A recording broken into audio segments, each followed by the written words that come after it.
Well, hi everyone, and welcome to engaGE24 podcast, episode number 2. I mean, it's amazing that they allowed us back. No, I know. I can't quite believe we haven't yet been censored, to be honest. In this crazy world where there's a hate crime act now in force in Scotland, how did we not fall foul of it with our podcast? Well, it's because we're recording down in Westminster. So. That is true. I imagine the jurisdiction of the Scottish Government's hate crime act, infamous hate crime act, probably does not stretch all the way down to, I don't know, Romney Street in Westminster? No, although I guess you were born in Scotland, so maybe maybe you can still be brought in. That is probably in the legislation because, after all, it has been very poorly drafted. But anyway, we're not here to talk about the hate crime acts on this particular podcast. Why don't you just tell all of those watching, all of those listening, just remind everybody who's joining us maybe for the second time or has maybe come here for the first time, what is this engaGE24 podcast all about? Yeah, absolutely. Well, the engaGE24 podcast is a chance for Christians to think in depth about some of the big topics which will be coming up as we head towards this election season. So that might be things like, why should I vote? Or who should I vote for? Or what are the different parties standing for? And we'll be chatting in depth about some of those issues, providing a biblical perspective, hopefully sometimes even thought through. But yeah, it's a really good opportunity to think in a bit more depth about some things which will be coming up in the news. One word comes to my mind when you said hopefully thought through there, and that word is presumptuous. That is a presumptuous thing to say. Well, there's a reason I used the word hopefully. That is very true. Always one step ahead. Yeah. That's what's so great about you, Peter. Now, the other thing I want to ask now, because I imagine some people watching this or listening to this, they might be thinking to themselves, what on this good earth qualifies you to speak into these big, weighty matters? So how would you respond to that? That's not me asking. That's beloved listeners and watchers. Yeah, well, I think both of us have spent some time thinking through some of these questions, haven't we? Yeah. Every week we are trying to provide helpful cultural commentary on what's going on in society. We spend each week looking at what is going on in Parliament and trying to communicate that to our supporters. So we do try and keep our finger on the pulse. Is there anything else you would add to that, James? No, that was succinct, to the point. And I think as well, it's about trying to come up with a format that people can be listening to when they're going for a run, when they're going on the commutes, when they're on the district line, for example, as I will be later, or whatever. I mean, I think it's all about trying to persuade people as well that voting in the general election is a good thing, but also voting for the right reasons is I would argue, just as important. So yes, we want you to vote, but we would also love you to vote in a really informed and intelligent way. And I also think, there are massive, massive issues that as a country we're grappling with, and thinking through some of the biblical principles behind each of them. I wonder whether, is that something that we're used to doing? Is that something that this podcast and the wider resources we're going to provide will actually really help people to do? I think if we achieve that, it's fantastic. Yeah, and it is so important, isn't it, to place everything within a Christian framework. There is not one square inch. We know the famous quote by Kuiper, not one square inch over which Christ does not cry mine. Every single topic which we ever encounter in life, we can put within a Christian worldview, and we can think about the biblical principles which lie behind it, and how the Bible would critique it, both in a sort of what is there which we can be affirming or encouraging, and also what can we be looking at and thinking, actually, that's not what the Bible says it might be. Yeah, wow, that quote, that really got me. Whenever I hear it, I tear up. I did hear about a group of care grads recently who who play care bingo whenever they go to a care event, and that quote is on there. Okay, do you know what? We've got some amazing supporter evenings coming up. We've got one in Sheffield at the end of June. So if you're watching this and you're in the Sheffield area, we'd love you to come to our event. And we also have some in the autumn as well. And I've now decided I will play care bingo at those events. What a fantastic idea. And I guess, actually, we're going to be talking on this episode about what is politics. And I actually wonder if we could start theologically by just establishing, before we get into the what is politics, just reflecting together just briefly on the truth of Christ's lordship. Because I actually think it's really significant that you started there. We want to frame everything in a Christian way. Do we want to sort of start with that big meta truth that Christ is Lord? And what do you think that sort of means for politics and means for how we sort of think through politics in this world? Yeah, I actually think that's a really helpful place to start. People sometimes say that religion and politics shouldn't mix. And when they say that, I do wonder what Bible they're reading. So when Jesus comes beginning his ministry, the very first thing he says is the time is now, the kingdom of God is at hand. And part of that is he is the king. So right at its center, like, there is a claim, which is a political claim, that Jesus is Lord. That is ultimately a political claim.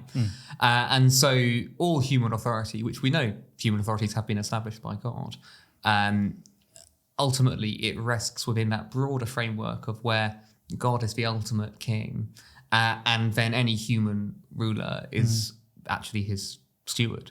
I noticed that you brought your Bible. Did you bring your Bible, James?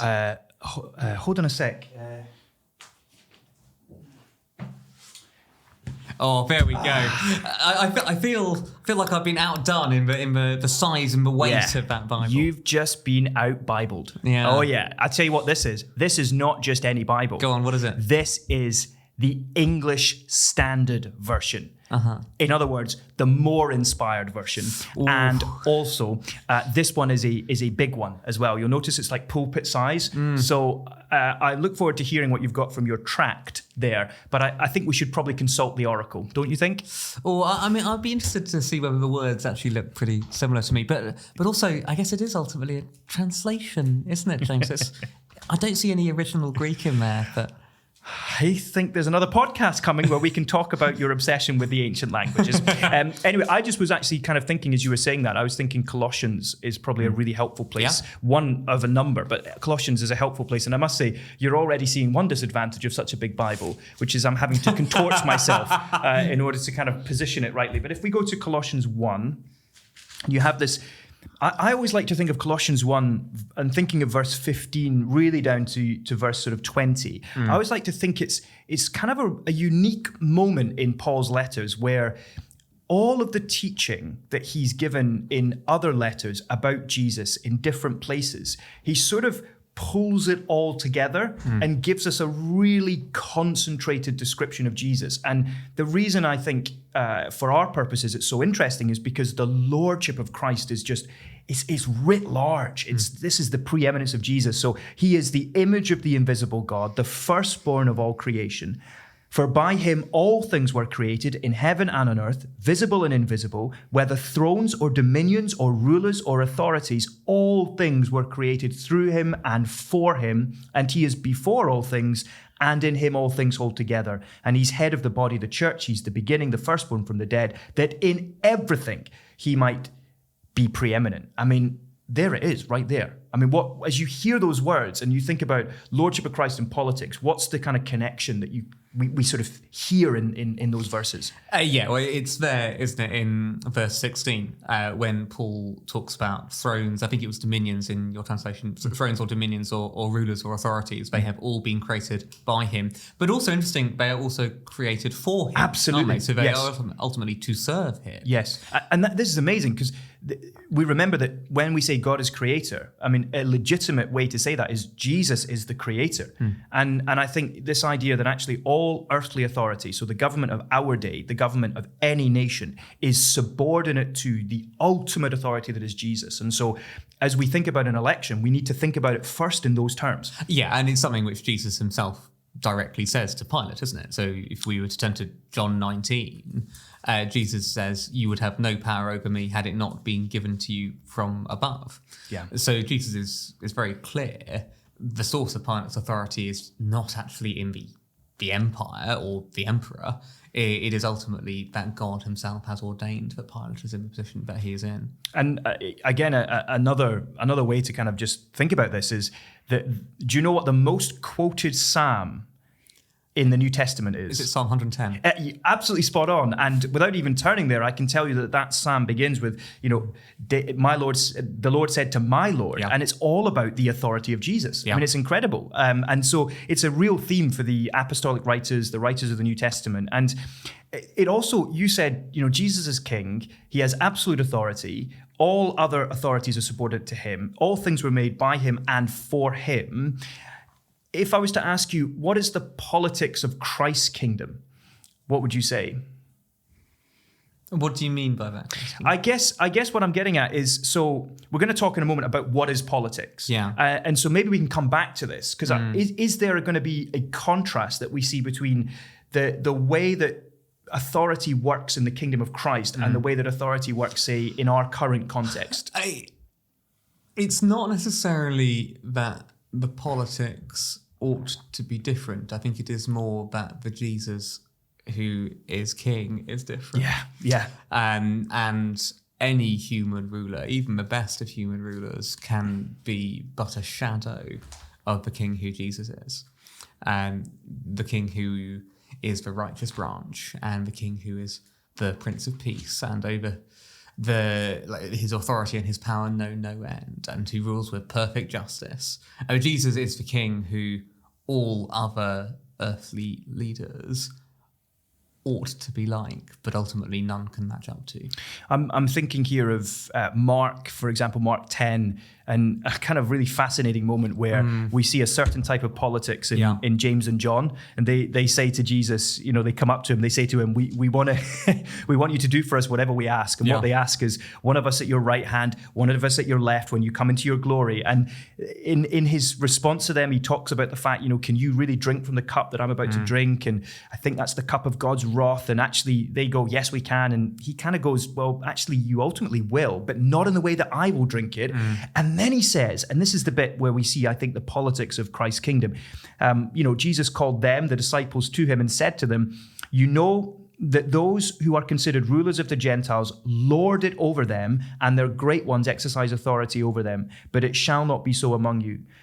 But whoever would be great among you must be your servant, and whoever would be first among you must be slave of all. For even the Son of Man came not to be served, but to serve, and to give his life as a ransom for many. And that's critical, isn't it? It is. And it is interesting, I think, actually, the way Jesus talks about leadership has so shaped the way we, in theory, talk about it today, even if it doesn't work like it in practice.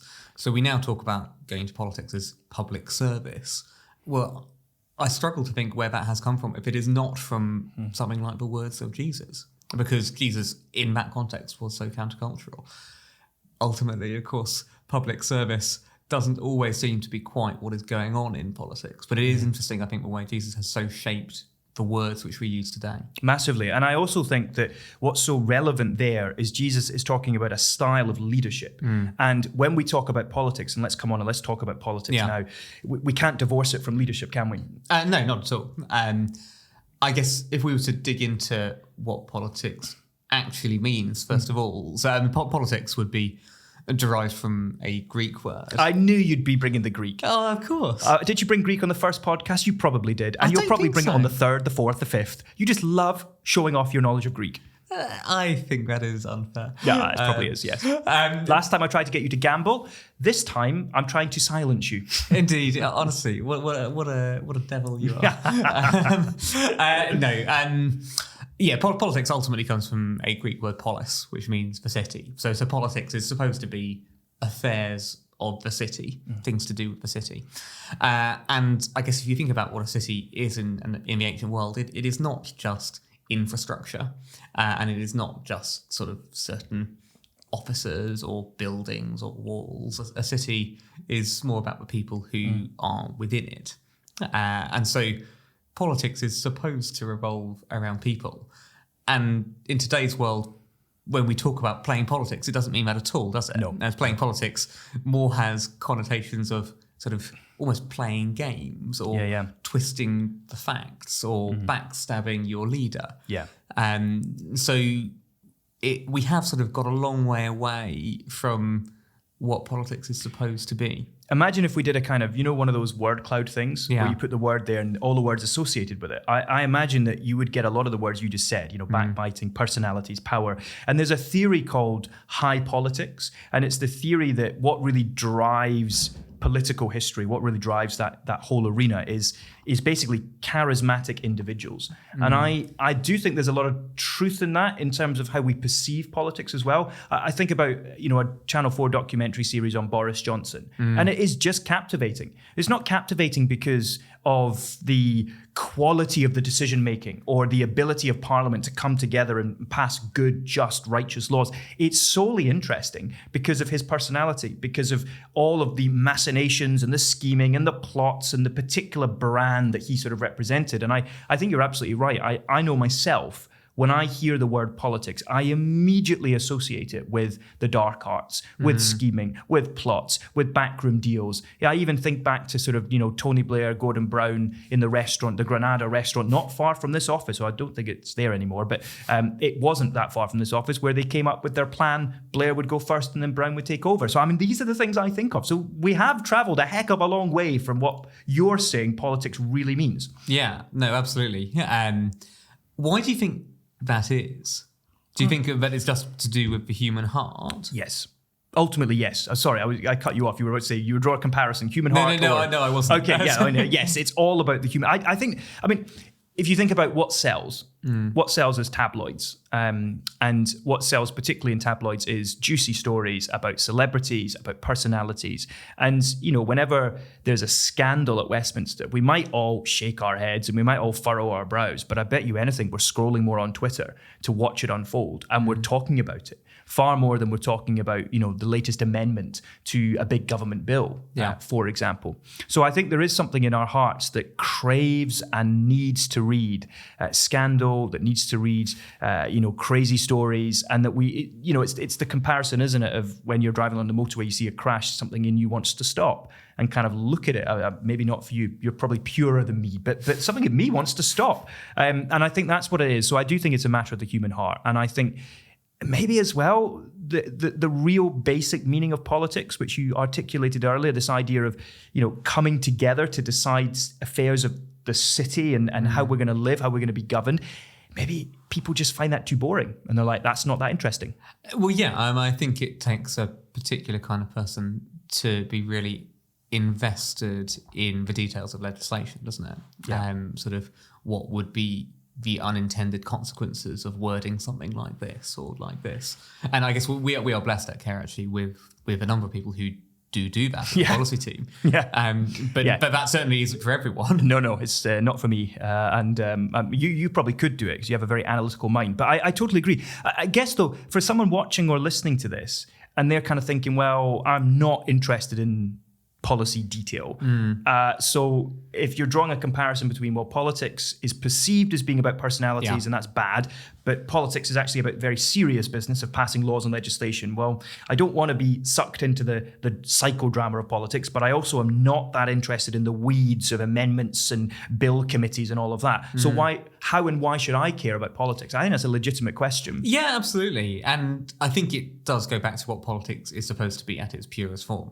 So if politics is to be about people, like God cares about people. We are made in his image. There is not a single person whom God does not care about. My mind was in, I think it's Matthew chapter 6, when Jesus is talking about why humans shouldn't worry. And he sort of says, look at the birds of the air. They do not sow or reap or store away in barns, and yet your heavenly Father feeds them. We worship a God whose eye is on the smallest sparrow, let alone on human beings.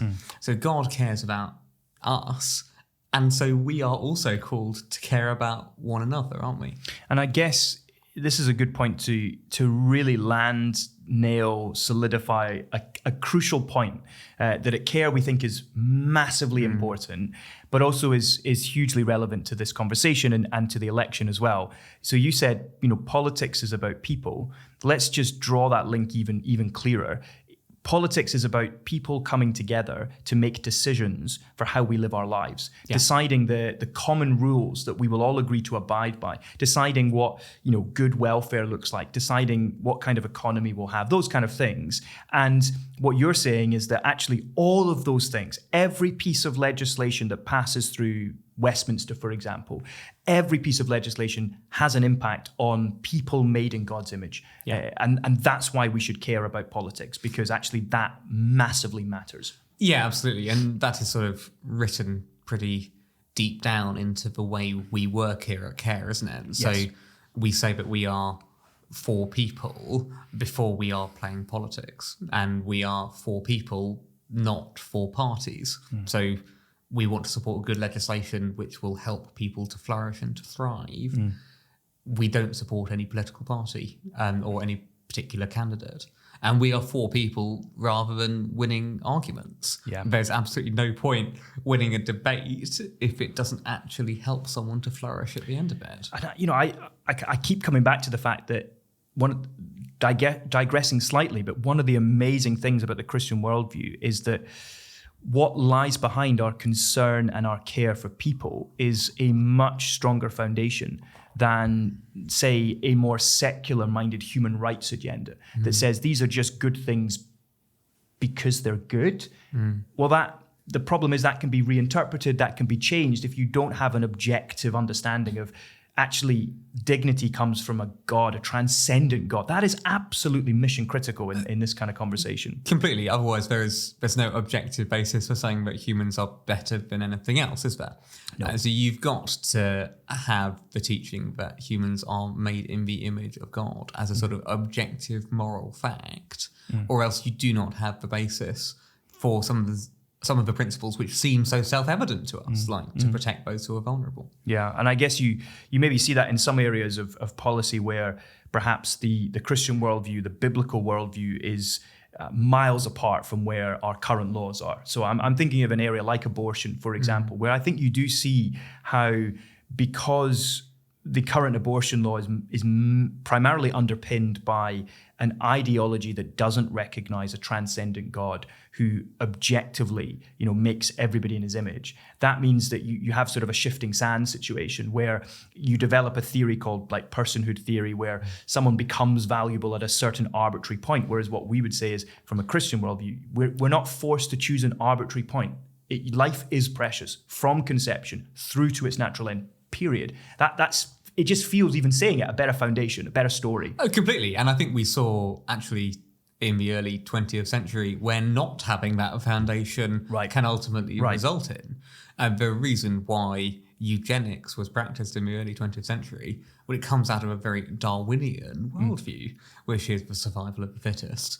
If you do not have a foundational teaching that humans are all equal and are all made in the image of God, regardless of whether they are young or old, or male or female, or whether they have a disability or not.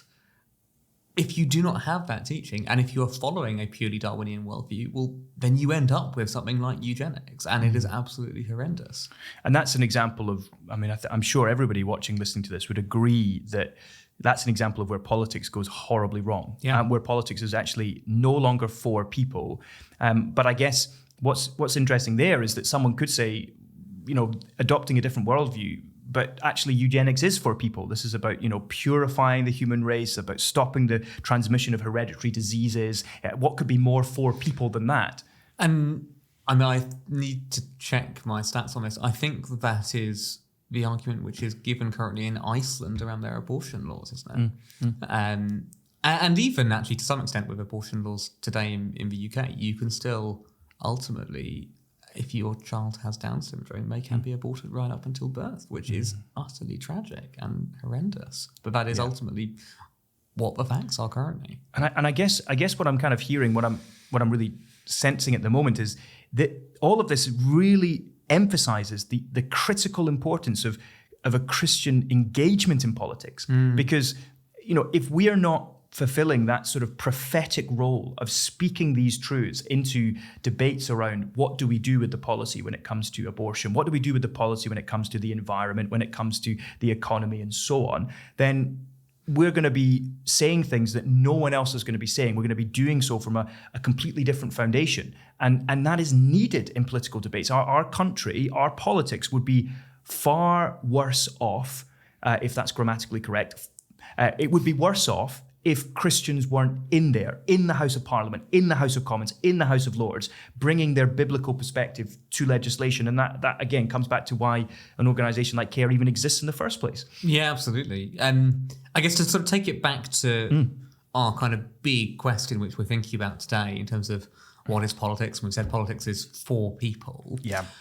What do you think it would look like if we put people first in the halls of Westminster or Scottish Parliament or wherever? How would it look different to what we think of as politics today? I mean, I wonder if interrelated with this is, our news media, for example. I think one of the reasons that politics and the perception of politics has become so surrounded by intrigue and all of that is because that is ultimately what drives news media. And I think there needs to be a willingness to kind of go, well, we're not going to necessarily engage with that part of the news media. We're going to kind of reject the sensationalists, the kind of the stories that focus on those personalities. And instead, we are going to take an interest in what is actually happening at Westminster. Because when you listen to debates, when you actually engage with what is happening on a day-to-day level, it does seem to me that, MPs who have such a terrible rap, many of them in the House of Commons are standing up day by day and they're making speeches where they talk about, this is the impact that this piece of legislation will have on my constituents. Yeah. This is the impact that this amendment will have on people living in the area I represent. And that's how our system's supposed to work. So I think I would want to start by saying that, we don't need to kind of theorize about this. It's already happening. I think part of the issue is it's not publicized because it's not necessarily the most interesting or kind of the most sexy part of politics. And I wonder whether as Christians, part of our responsibility here is to actually take more of an interest in what is, objectively perhaps a little bit more boring, but actually more important, right?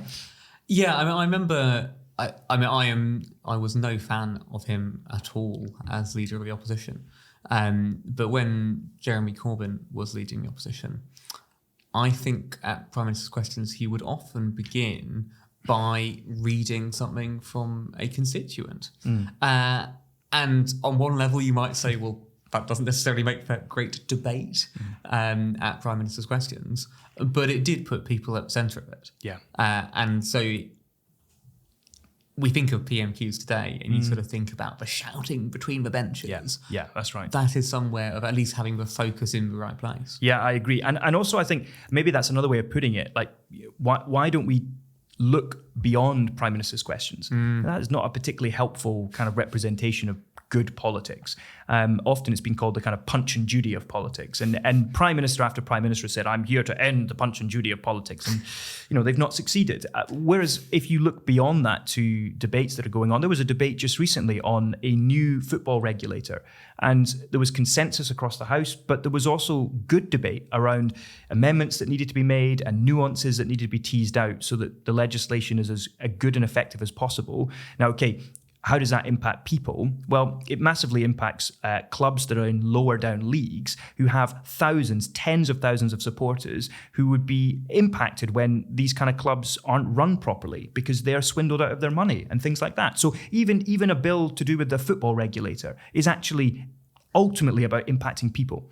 One thing I always find encouraging when it happens, because it shows, I guess, ultimately that a party is trying to serve people rather than just to play politics, is when the opposition support the government on something, or when a different party supports the government. What they call in America bipartisanship. Yeah, so I guess recently, and regardless of whether or not you agree with this as a policy, I still found it encouraging. This is the way it worked.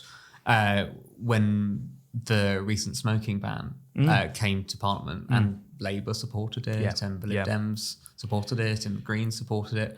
I find something like that quite encouraging. I'm so sorry, you're making a great point, and I sneezed. Don't worry. To draw the camera back to myself. No, I'm only joking. Carry on, Peter. Carry on, sorry. I just created space for you to cough, you see. Yeah, thank you very much. You're very welcome. And I guess it is always really encouraging when that happens. Yeah, totally.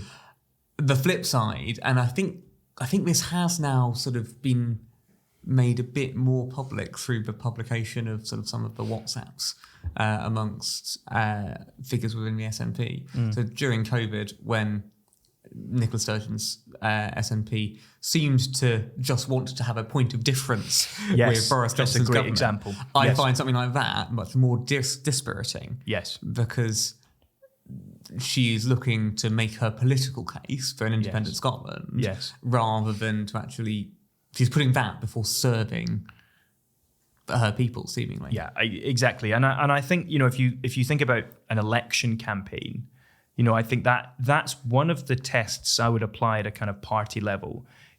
When parties are producing their manifestos, when they're producing their content, their campaigning, messaging, and so on. One of the grids I would try to look at that through is, to what degree do I think they're doing this because they believe in this as a policy, because they think it will genuinely improve people's lives? And often it's shades of grey, or to what extent do I think they're primarily doing this as pure political posturing? And maybe without ever really intending to bring in the policy in the first place. And that to me is it's a helpful way I can sort of assess all the political parties and the announcements and the messaging that they put out. That's so interesting, isn't it? I guess currently that feels quite topical, where you have something like the Rwanda Bill, which is an incredibly controversial piece of legislation. Obviously, trying to solve the issue of illegal immigration is complicated, but at times the passage of the Rwanda Bill has felt more like the Conservatives just trying to sound tough on immigration. Posturing rather than... rather than because they think it's necessarily going to solve it. I think this is a great example. I mean, if you think about it, isn't it the fact that it's been largely some opposition parties and also charities who have come across far more like they're putting the people in this debate first and concerned about the negative impact that this legislation might have on people made in God's image. And it has often felt like that's sort of further down the government's priority list. Now, you could argue, and I think some would, with maybe some justification, that, well, stopping illegal migration, also is about promoting human flourishing within our nation, because it's not fair when you have some people coming to this country legally and then you have some people coming illegally. And at the moment, illegal entrants are just allowed in, whereas people who've come through legally, there may be a disproportionate effect on them. So I totally get all of that, but that's another way of, maybe this is a helpful point from this podcast. How can I assess what the government's saying? How can I assess what political parties are saying? I can do so through this lens of trying to make an assessment with prayer, speaking with others. To what degree do I think that they are genuinely concerned about people made in God's image, or to what degree do I think they are playing politics? I think that's really helpful. And we talked a little bit there about, what does it look like, and maybe as well we could just touch on, what do you think it looks like for a government to put people first? Yeah, well, I wonder whether it would be helpful actually if we turned in the Bible to the extended passage where Paul writes about... It's coming to me. Government. Romans 13. There we go. Oh, there we go. How about that? Romans 13, great. Why don't I read the start of that chapter? Yeah, you're going to read the whole thing? I will probably just do the first few verses. Do it. So Paul writes Romans 13, starting at verse 1. Everyone must submit himself to the governing authorities, for there is no authority except that which God has established. The authorities that exist have been established by God. And then he goes on in verse 4 about the authorities. The authority is God's servant to do you good. But if you do wrong, be afraid, for he does not bear the sword for nothing. He is God's servant, an agent of wrath to bring punishment on the wrongdoer. What are some of the lessons which we can take from those verses? Well, first of all, Paul repeats himself about 4 times to say government is from God. Government is from God. I'm going to say it in a slightly different way, but the message is still the same. Yeah. And I think that's something we start with. So whatever government we have, he wrote that in the context of a pagan Roman emperor who would have been a bit of a despot and a tyrant. And yet he was saying that authority comes from God. Okay, so let's start there. The authority our government has comes from God.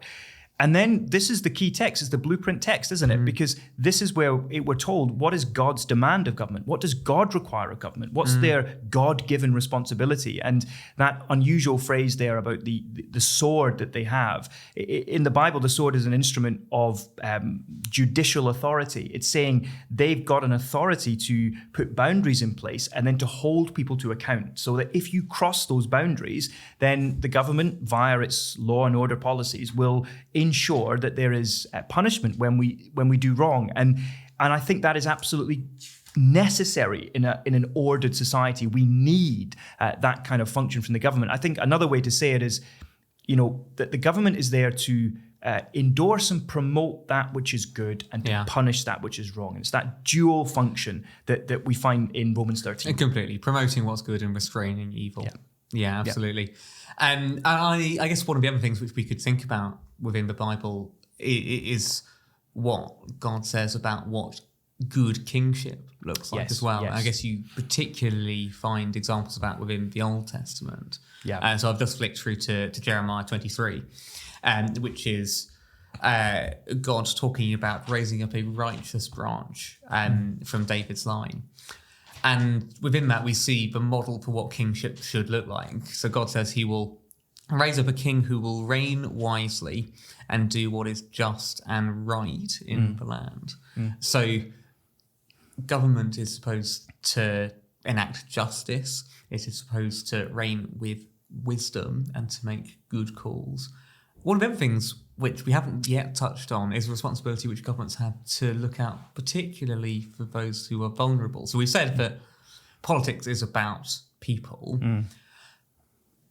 and all people are equally made in God's image, but not all people start in an equal position, do they? We don't all have equal circumstances, and some people need more help than others, and I think that's absolutely right. And this is where we lean into. I think it wasn't pioneered by Tim Keller, but it was popularized by Tim Keller in generous justice.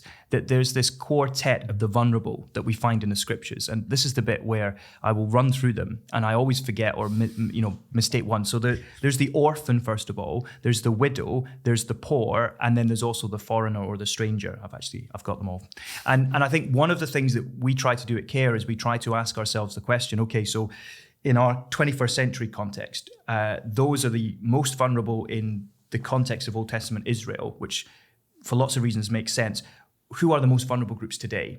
And there's some complete consistency and matchup, but there'll be some other groups that aren't necessarily mentioned in the scriptures, but would be included. And so we're looking therefore at what is the government doing, for example, for children who find themselves in care. What is the government doing for those who find themselves on the street, homeless, for example? What's the government doing for those who are trying to legally enter this country? What's the government doing to help those who are older and advancing in years and maybe feel completely disenfranchised? There's the epidemic of loneliness among older people. So this is really helpful, because if you say government is supposed to be for people, everyone's made in God's image, goodness me, the responsibility of government becomes massive. But I think this gives us a kind of focus. You want to say, I want to look at legislation and what the government is doing, what the parties in an election are proposing through this lens too of what is their heart, what are their policies for those that they identify as being the most vulnerable in our communities, the frailest, the weakest, and so on, those furthest from justice. So I think this is a huge biblical theme and a really helpful practical way that we can assess what are the parties proposing to do in their manifestos. Yeah, absolutely. I guess one of the other kind of classic verses we often lean into at CARE is Proverbs 31:8-9, isn't it? Of course. Where the writer goes, speak up for those who cannot speak for themselves, for the rights of all who are destitute. Speak up and judge fairly. Defend the rights of the poor and needy. And it's that idea of looking to provide a voice for those who cannot speak up on behalf of themselves. And that's something which, I guess, when it comes to an election and voting, that's got to be part of our thinking, hasn't it? Yeah.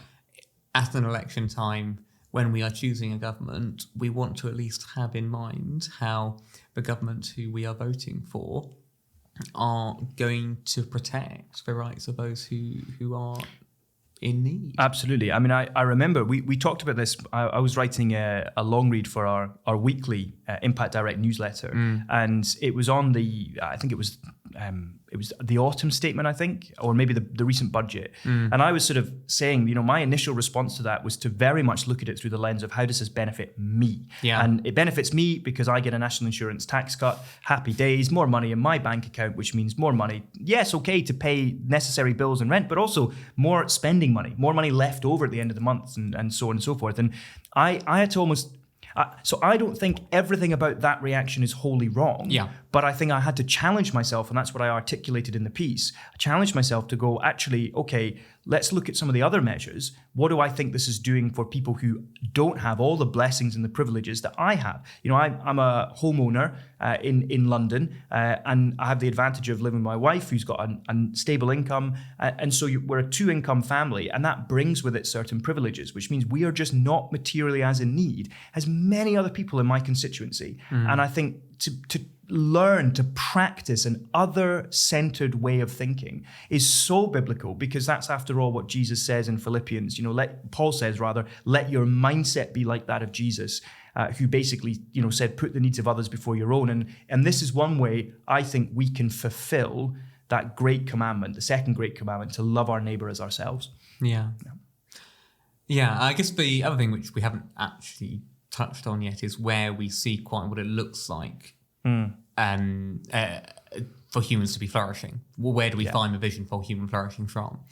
And as Christians, we have God's word, which shows us the ways in which we can flourish, don't we? Yeah, and it's important to say here that there is such a thing in the Bible as the common good and common human flourishing, which means humans can flourish and do well and use their gifts and lead lives of a degree of fulfillment, even if they're not part of the sort of new covenant community of belonging to Jesus. And I think, that's the vision that we want to aim at. We want to aim for a society where there is justice, where there is a degree of fairness, where, when it comes to something like the economy, for example, it's not all about private enterprise and all about bankers' bonuses and things, but where there is actually a greater balance, and where perhaps the government might have to be involved in some areas.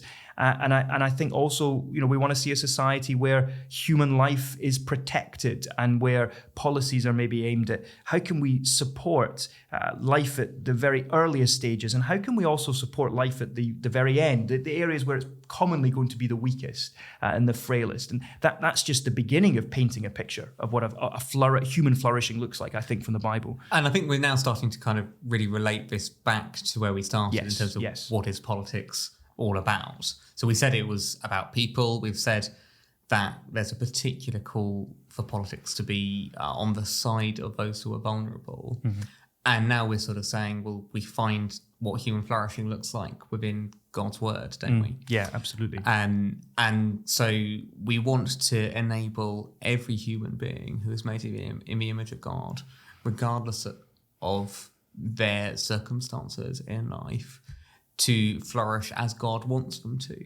And that God ultimately doesn't want people to be in need. That doesn't mean it doesn't happen. I'm always mindful of that bit. I think it's in Deuteronomy, where a few verses apart, God says, there need be no poor in your land. And then a few verses later, you go to the next paragraph, there will always be poor in the land. And it's that fantastic biblical balance. It gives you both the aspiration, but also there's a realism there as well. In a fallen, broken world, before the return of Christ and the ushering of a new world, we're going to grapple with these things. But I think what we've said is there is a distinctive Christian way to grapple with this when it comes to an election. And that is to really sort of remember what politics actually is, and then to work out from that, remembering that Christ is Lord, and remembering, that the way he embodied authority, the way he did politics in that sense, as the perfect human being, is the model that we want to try to hold people to, and say and assess, you're not going to do it perfectly, but there will be members of parliament raised up in this new election who will evidence servant-hearted leadership. And we want to pray that there be many of them who do that. And it's so helpful, isn't it, to think about even the particular policy areas as these are about people. So you touched on the economy, for instance. Well, just acquiring more and more wealth in a kind of unbridled free market capitalism, that is not necessarily for people. It might be for some people, but it's not for all people. Or you look at policy around the environment, and of course we want to steward the environment, and God has created the earth and we are to steward it. The earth is not made in God's image and people are. So there is a balance to strike in terms of quite how we come up with a policy around the environment. You look at education. Again, it is about helping human beings to flourish. All of these policy areas, none of them are about principles as much as they are about people and how we can help people to flourish. And I also, it probably is worth us saying, which we haven't said so far in this podcast, that it's entirely understandable, normal, and good that Christians, as we work from this shared starting point, that we might land in different places when it comes to the specific solutions to the problems that we see around about us. And for me, this is such a massive, massive point because, it's not right that the Christian worldview can get so easily sort of typecast as a certain branch of political politics.